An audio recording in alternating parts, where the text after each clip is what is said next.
Akashwani presents Morning News.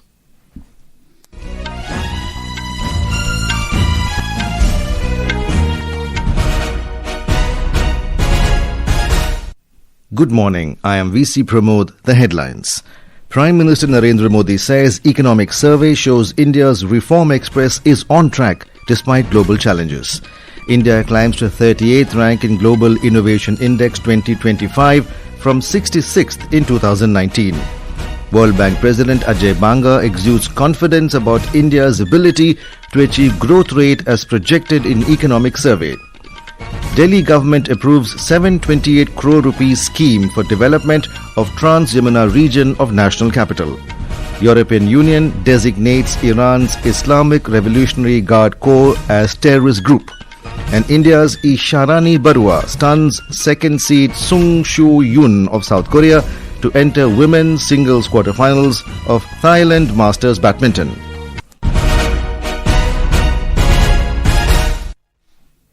Prime Minister Narendra Modi said economic survey shows that India's fast-moving reform express is on track despite global challenges. In a social media post, Mr. Modi said economic survey, which was presented in Parliament yesterday, showcases how India's reform express is moving forward with consistency and purpose. Prime Minister said the survey reflects the strength of India's economic foundations and the government's continuous efforts to drive growth, innovation and inclusive development. He emphasized that sustained reforms over the years have helped strengthen the economy and build confidence among investors, businesses and citizens. Country's real GDP is estimated to grow by 7.4% in the financial year 2026 and the growth is likely to range between 6.8 to 7.2% in the financial year 2027. This has been projected in the economic survey presented by the Union Finance Minister Nirmala Sitharaman in the Parliament. Briefing media on the economic survey, Chief Economic Advisor V. Anantha Nageshwaran has said the real GDP growth was 6.5% in the fiscal year 2025 and this year it is projected at 7.4%.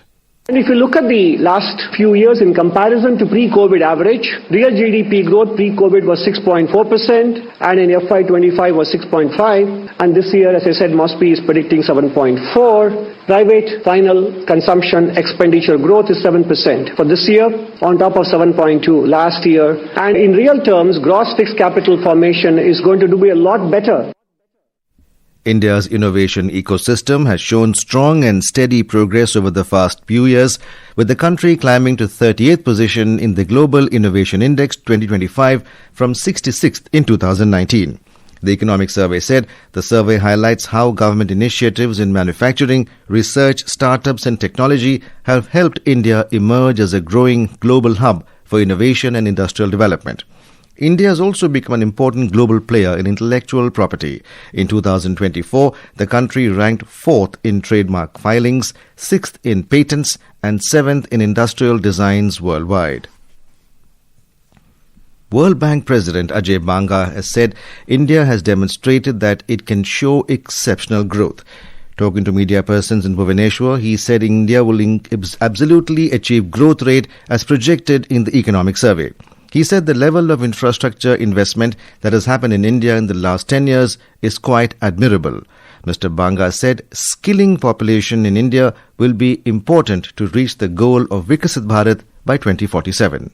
If you want to be Viksit Bharat by 2047, then this kind of facility, this kind of skilling effort, this kind of devotion of people who run facilities like this is very important. Skilling our population in India is going to be very important. You have 12 million young people becoming ready for a job every year. If you skill them the right way, then you can get them the opportunity to work in a state, in a city, in a village, in another town, and in countries overseas.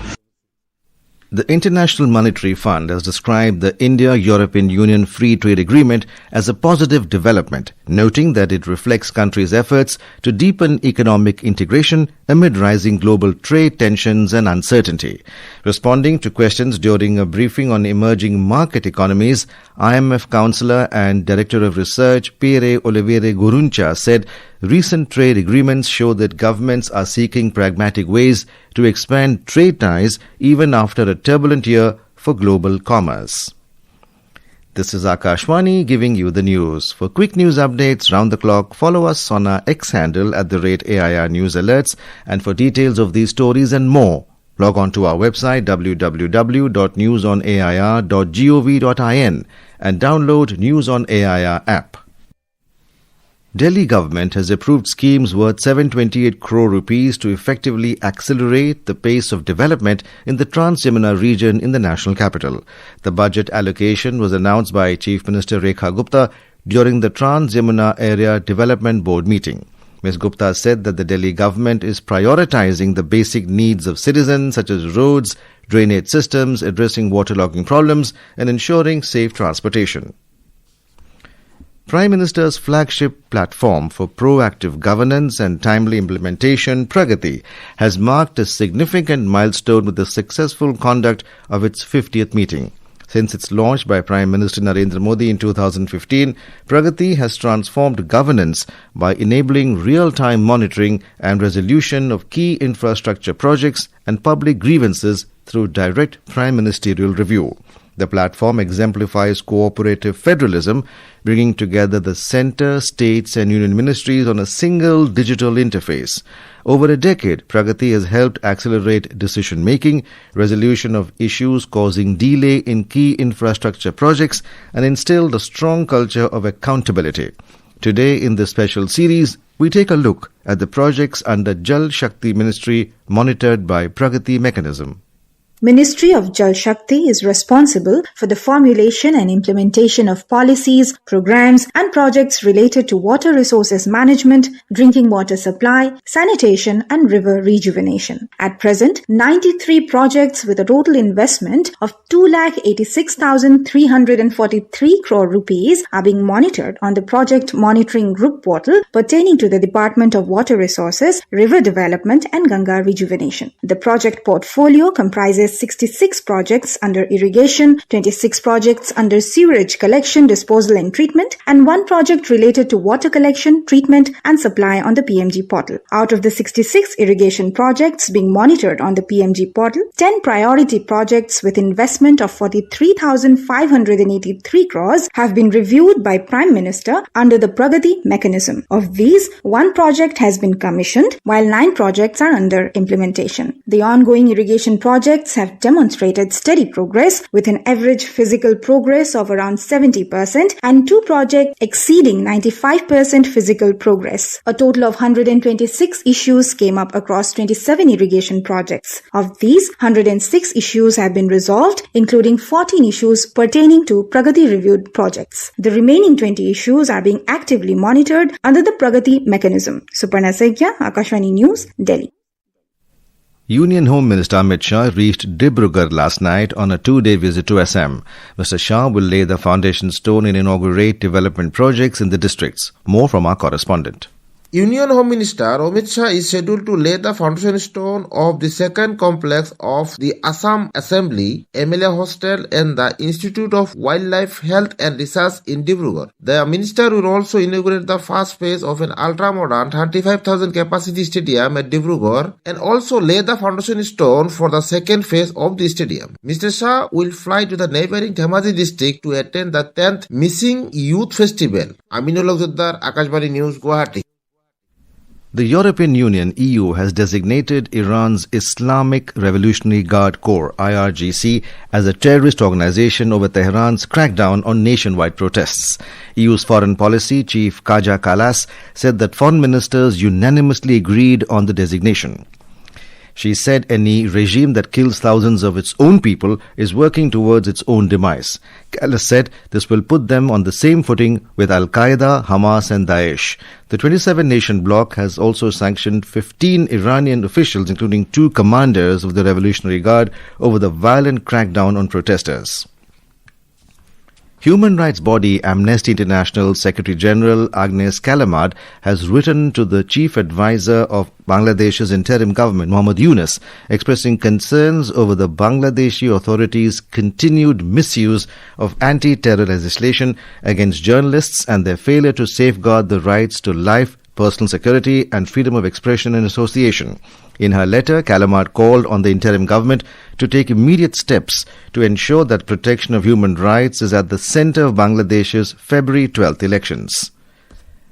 Back home, the nation is remembering and paying tribute to Mahatma Gandhi on his 78th death anniversary and Martyr's Day today. On this occasion, a Sarva Dharma Prarthana will be held at Gandhi Samadhi, Rajghat in New Delhi. Every day on 30th January, the nation honours the life and legacy of Mahatma Gandhi, who was the guiding light of the country's struggle for independence. This day is also observed as Martyr's Day or Shaheed Divas to pay tribute to all freedom fighters and martyrs who laid down their lives for India's independence and unity. India's Isharani Baruah upset second seed Shuo of South Korea to enter the women's singles quarterfinals of the Thailand Masters Badminton event in Bangkok yesterday.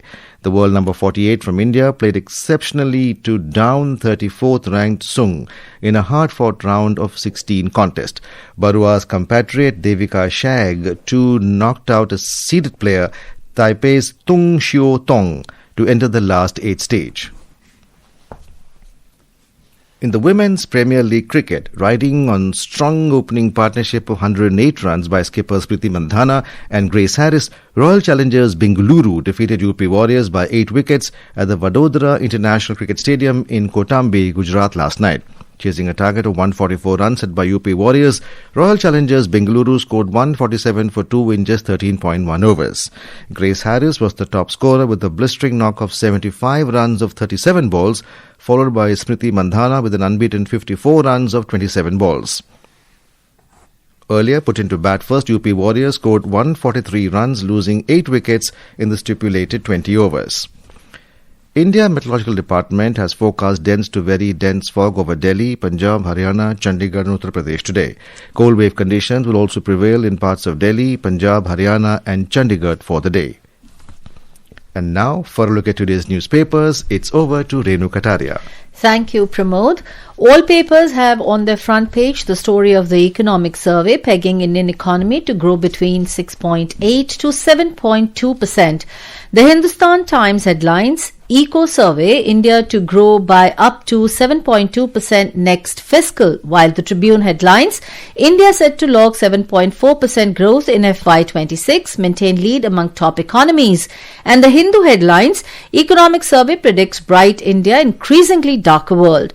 Another major story covered on the front page of all newspapers is the Supreme Court staying the operations of the UGC's 2026 equity regulations, observing that it was capable of dividing society. The Asian Age headlines, SC stays UGC's regulations, says can be open to abuse, while the Pioneer says SC stays 2026 UGC campus equity rules, calls it too sweeping. All newspapers have on their front page with pictures the story of the air crash which claimed the lives of Maharashtra Deputy Chief Minister Ajay Banga and 4 others on board.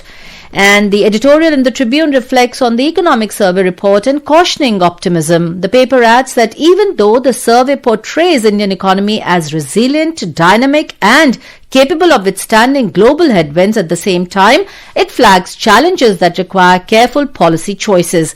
It goes on to say that treading on slippery ground, the survey has called for re-examining the 2-decade-old RTI Act to exempt confidential reports and draft comments from disclosures, saying that such provisions constrain governance. And with that, it's back to you, Pramod. Thank you, Renu. And now, before we end the bulletin, the headlines once again. Prime Minister Narendra Modi says economic survey shows India's reform express is on track despite global challenges. India climbs to 38th rank in Global Innovation Index 2025 from 66th in 2019. World Bank President Ajay Banga exudes confidence about India's ability to achieve growth rate as projected in the economic survey. Delhi government approves 728 crore rupees scheme for development of Trans-Yamuna region of national capital. European Union designates Iran's Islamic Revolutionary Guard Corps as terrorist group. And India's Isharani Baruah stuns second seed Shuo of South Korea to enter women's singles quarterfinals of Thailand Masters Badminton. And with that, we end the morning news. Have a nice day.